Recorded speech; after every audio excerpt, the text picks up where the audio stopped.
खुशी देखने में बहुत सुंदर थी। कई बार तो मोहल्ले के लड़के उसके पीछे इतने पागल हो जाते थे कि आपस में ही लड़ने लगते थे। मोहन जी, मेरे मोबाइल फोन का बैक कवर मिल जाएगा क्या? हाँ हाँ, क्यों नहीं। मैं कल ही आपके मोबाइल फोन के लिए नए बैक कवर लेकर आया था। ये देखिए, इसमें से जो भी पसंद है रख लेना, सारे आपके मोबाइल फोन पर अच्छे लगेंगे। मेरे मोबाइल फोन के बैक कवर आने बंद हो गए थे, आपको कहाँ से मिले? बस ढूंढ लाया खुशी जी। आपकी खुशी के लिए मैं कुछ भी कर सकता हूँ। अब मेरा मतलब है, आपकी खुशी में ही हम जैसे दुकानदारों की खुशी है। थैंक यू, मुझे ये वाला बहुत पसंद है। ये कितने का है? अरे कोई बात नहीं, ये मेरी तरफ से गिफ्ट है। नहीं नहीं, ऐसे मैं गिफ्ट नहीं ले सकती, आप बताइए तो कितने का है? जी 100 रुपए दे दो आप। खुशी ने 100 रुपए दिए और मुस्कुराती हुई दुकान से बाहर आ गई। क्या हुआ, ले लिया कवर? हाँ भाभी, ये देखो, बस 100 रुपए में मिल गया। मोहन पैसे ही नहीं ले रहा था, जबरदस्ती दिए मैंने उसे। तुझे पता है तेरे से ये पैसे नहीं लेते हैं।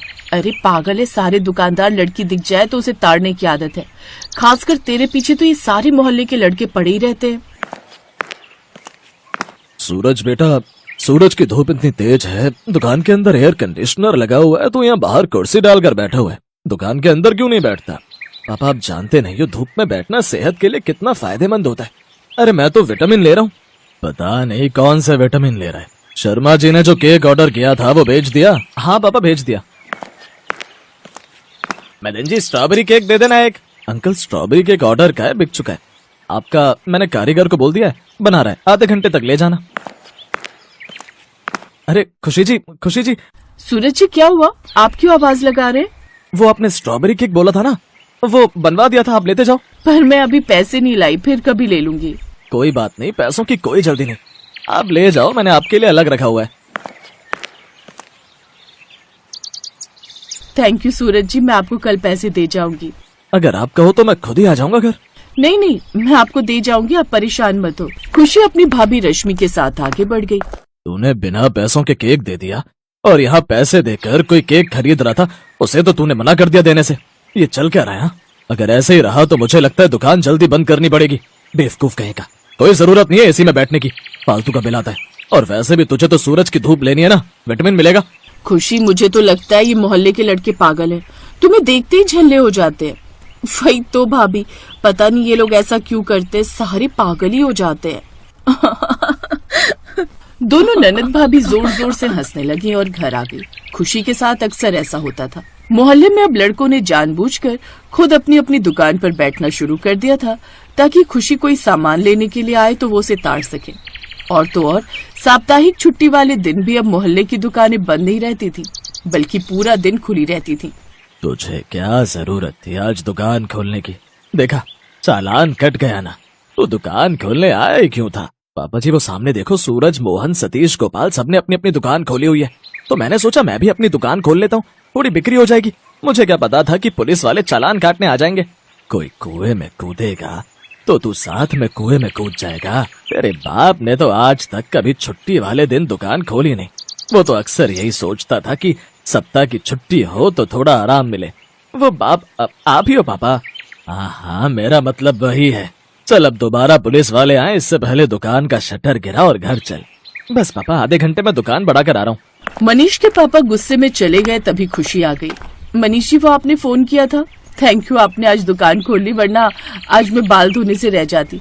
मुझे एक फंक्शन में जाना था, वो शैम्पू की बोतल दे दीजिए। ये लीजिए खुशी जी।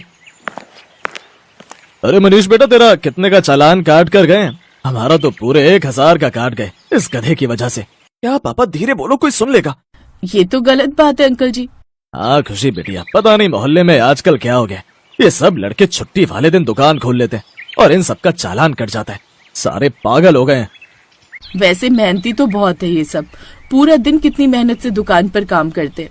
कभी कभी गलती हो जाती है, इसलिए माफ कर देना चाहिए। मेरे कहने से गोपाल को माफ कर दो अंकल जी। थैंक यू खुशी जी। लड़कों के मन में ये चल रहा था कि आखिर खुशी इन सब में किस लड़के को पसंद करती है। इस बात पर उनमें बहस छिड़ जाती है। खुशी मुझे पसंद करती है। नहीं, वो मुझे देखकर मुस्कुराती है, वो मुझे पसंद करती है, मुझे ज्यादा करती है, अक्सर मेरी दुकान पर आती है। तुम सब गलत सोच रहे हो, खुशी मुझे पसंद करती है। अरे कैसी बच्चों सी बातें कर रहे हो, खुशी मुझे पसंद करती है।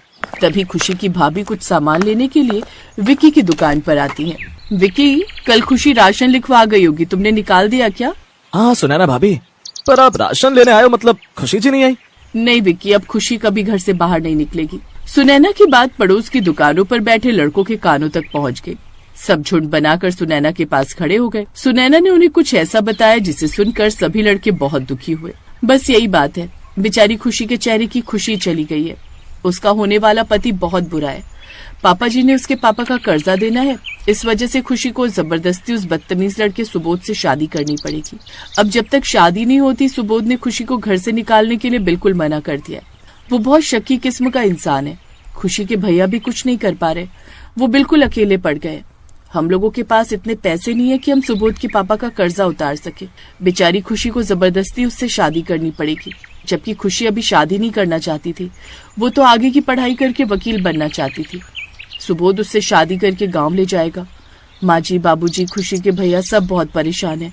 अच्छा मैं चलती हूँ, शाम को सुबोध ने अपने मम्मी पापा के साथ आना है, उसके लिए खाना तैयार करना है। सुनैना की बात सुनकर सारे लड़के भी खुशी के लिए बहुत परेशान होते हैं। आखिर उन सब ने एक प्लान किया। वो जानते थे कि सुबोध शक्की आदमी है। खुशी को उसके चंगुल से छुड़ाने के लिए मोहल्ले के वो 50 लड़के आपस में एकजुट हो जाते हैं। जो लड़के खुशी के लिए लड़ाई करते थे, आज खुशी को बचाने के लिए एक हो गए थे।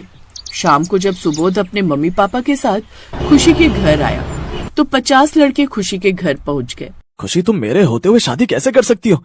तुमने तो मेरे से शादी का वादा किया था ना? नहीं, खुशी ने मुझसे शादी का वादा किया था, तुमसे नहीं। ये झूठ है। खुशी, तुम रोज मेरी दुकान पर आती हो, तुमने मुझसे शादी का वादा किया था। खुशी रोजाना मेरी दुकान पर भी आती है, इसने मुझसे भी शादी का वादा किया था। ये सब कौन है खुशी? तुम सबसे शादी का वादा करती हो।